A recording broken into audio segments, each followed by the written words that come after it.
What's up guys, it's Drac and it's time for another Top 5 Friday. So we have really tapped the Top 5 Friday barrel. But here at the bottom we got this comment from my buddy Brett, who sometimes wears a beret. If you too leave a comment on this video giving me a great suggestion for a Top 5 Friday video, I'll make that one because I like making these. They tend to do pretty well. My audience tends to like them, but ideas are hard to come by in 2019. So without any further ado, let's launch into it. Top 5 Magazines.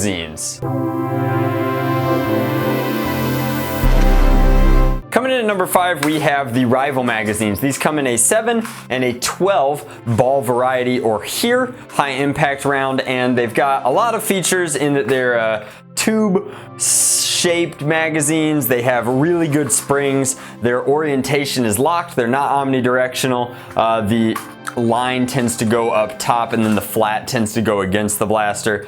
Some of them load from the top, like for the Zeus and the Atlas. Some of them load through the handle, which is the far superior way to utilize this platform. But luckily the ammo is omnidirectional, and so that leads to something really cool. The release here pulls this down, allowing the follower to go all the way through and put those rounds into usually flywheels, but sometimes a spring chamber. My favorite thing about these, the trick that I still meet people who don't know this, is if you want to pick up your rounds and you don't want to like slowly chamber them in, instead they could be sitting on the ground, you could have your magazine in hand, and you could come through and scoop them up like that. So that's pretty cool. I like them a lot. They're the only magazine on this list that doubles as its own blast, because if you really want to and your blaster is jammed for some reason and you're bunkered in a tree and somebody's coming around, you can be like, whoa, and shoot a shotgun blast of all of the rounds. They come out of this very, very quick. Now, my buddy Luke over at Out of Darts, he has the Jupiter, which also utilizes this mag geometry. I'm waiting for like some good aftermarket ones. They're not great aftermarket ones, but I'm just a really big fan of omnidirectional ammo. The hobby's done a lot of really cool stuff in terms of Rival mods, and then Rival in general is just crazy sweet. I love the belt rigs that these load into. I think that they're really nice. My favorite Rival blasters are things like the Nemesis and the Perseus, where you can just load out of a paintball pod, but these are crazy sweet. They're really good magazines. They're built well, they work well, and we can move on to number 4.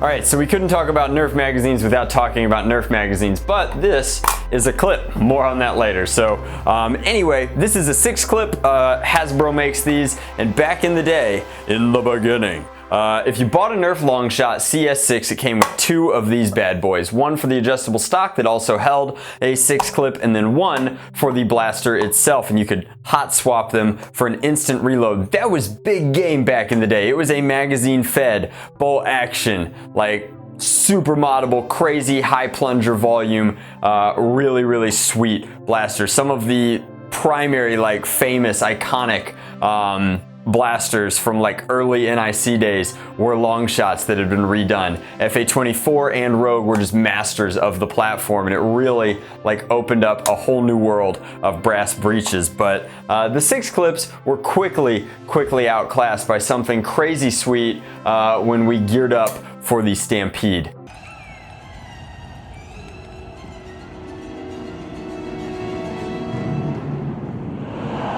So I'm pretty sure it was in 2011, but the Stampede came out, and it came with 3 of these bad boys, and these were revolutionary for a lot of reasons. First off, they changed HVZ forever. We had high capacity magazines for our favorite zombie LARP, and then most importantly, you got 3 of them. You got 3 of these and 1 of these for a ton of ammo storage for the full auto Stampede, which was an electronic Springer, and that was just crazy cool, super duper awesome, was very exciting. I remember I bought a second Stampede just for the magazines because they were so incredibly useful, and they just barely fit into trip shorts. The pockets were just deep enough to hang on to these. So you could cut the follower and you could shove 20 into these, but realistically, they were pretty honest. These were 18 mags. This hilariously is one of my original HVZ mags. You can see that I signed it Drac there and threw the Fang signature on it, but they obviously hold up pretty well. Hasbro made pretty decent magazines. You can see that the followers that they used in these are solid. They've held up very well even after like 8 years of constantly being chucked and thrown around on SC&C battlefields and like probably 100 different college campuses and HVZ games at this point. The 6 clips had better spring tension in them, but ultimately these were okay. You could pop them open with 2 screws. You have to kind of break these hinge clasps on the side to get into them, and that was their biggest issue, is that they were kind of tricky to maintain, but they were pretty resilient to maintenance in the first place. So this is what really changed full auto for the hobby and made it possible for things like the Stampede and everything that came afterwards, particularly like Rapid Strike, Hyperfire, Infamous, etc. So these are awesome, and they really like helped kind of solidify that this geometry was here to stay. Every other company, be it Dart Zone or Busby, uses the same magazine geometry, makes roughly the same quality of magazines. We're still waiting on Zuru to catch up. Literally every time I have a consulting call with them, my #1 complaint is that they need cross-compatible magazines. The geometry is not patentable, and therefore it's super ubiquitous and amazing for our hobby that you can buy magazines for anything and use them in anything else. Instrike really changed the game.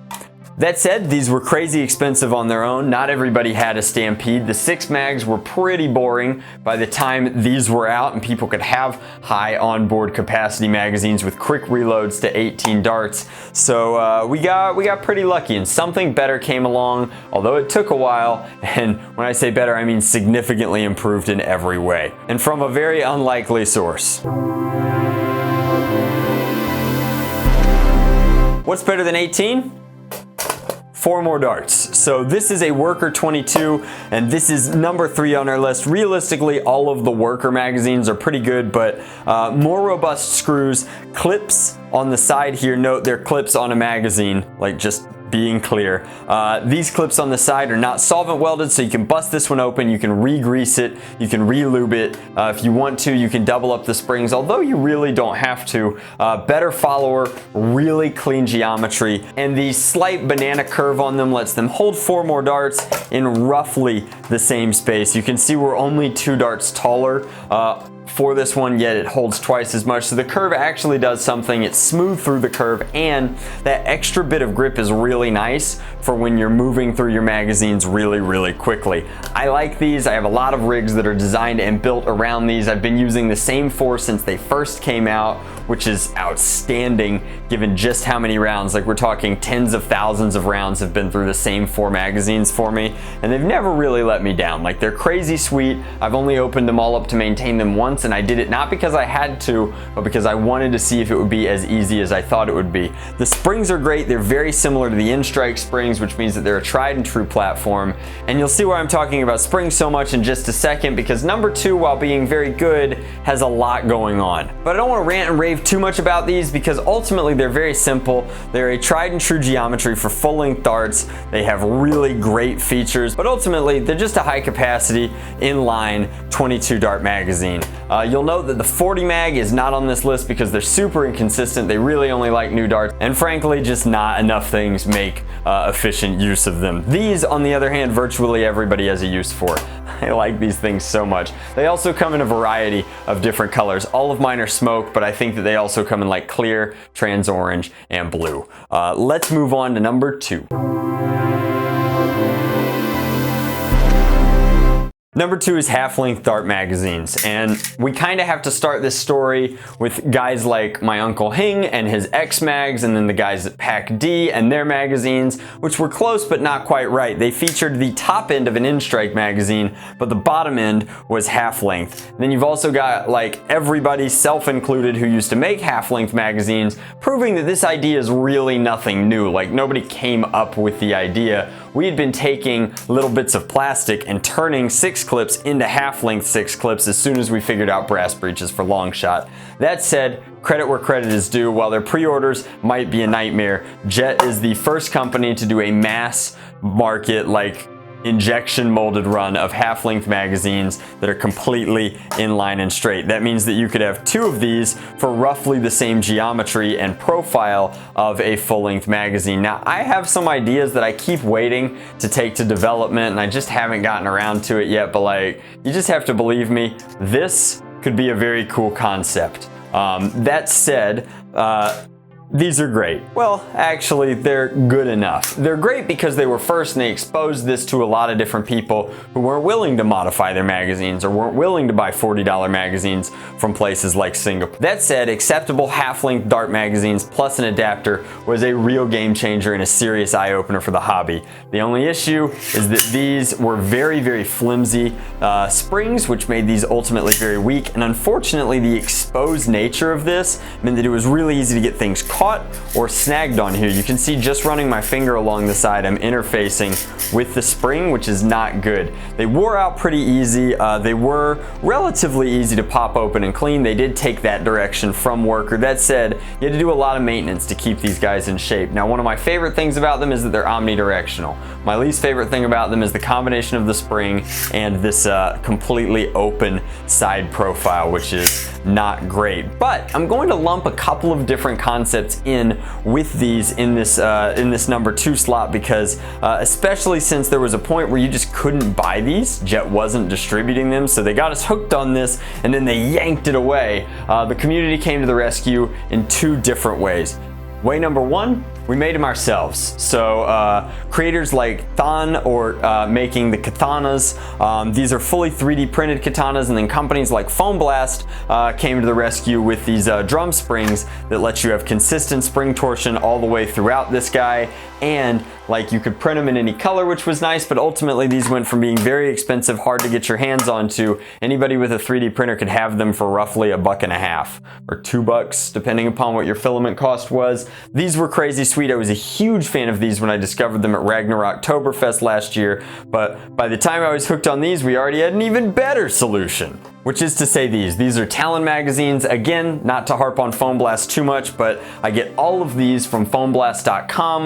My little sister sends them over, and they are crazy, crazy sweet. You'll note that all of the things that I didn't like about these have been fixed here. First off, the springs are wider, thicker, and stronger, providing plenty of spring tension. They stay cleaner, longer, and have no interference because you'll note that there is no side panel window, and they have a really good follower and overall construction. All the things that I liked about the durability of the Worker 22s have been carried over into these magazines. Now, it's either a pro or a con depending upon who you are or who you're talking to, but cons for me are that the magazine is not completely symmetrical. You'll note that there's a notch here in the front that makes it really easy to blindly grab it and know exactly what the orientation is.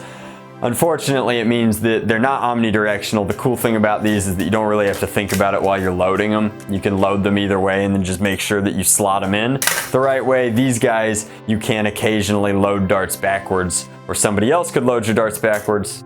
And unfortunately, and this is the big thing, I wish Worker would have thought about this or asked somebody, the notches are in slightly different places, which means that the solutions for Omni Magwells that we've had to come up with are nightmarish. They're really good when they're good, but they're kind of funky when they're not, and ultimately I would rather have one dedicated platform with a fixed unit of measurement between the two so that you knew exactly what you were getting yourself into. That said, comes in a variety of colors. Absolutely love these. Would not buy them anywhere but foamblastshop.com just because like they've been really, really good to me and their shipping and customer service is impeccable. But I'm a huge fan of Talons. A lot of different things have adopted the Talons. Most people who do 3D printed blasters have a version of Talon Magwell only, which is quite nice. And then the Talon Magwell doesn't come with a mag release, which is another big downside for me, but you could print one with a mag release. Like, there's a solution for everything. That said, if I'm such a huge fan of half-lengths and I'm such a huge fan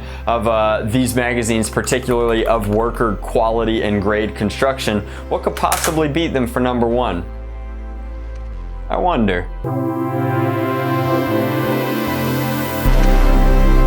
It wouldn't be a Drac video if we didn't talk about how there's no school like the old school. So this is a hopper style magazine, or a hopper style clip? I don't know. I've heard it called both, and frankly, despite being quite real steel savvy, I have no idea what the difference is. Technically, a magazine is something that pushes darts into a firing receiver, and a clip is something that holds rounds, and then the whole clip moves through that system to align ammo inside. So like an M1 Garand uses a clip, and then an AR-15 uses a magazine. This is maybe, I would call it like a gravity-fed magazine, but what it really is a hopper.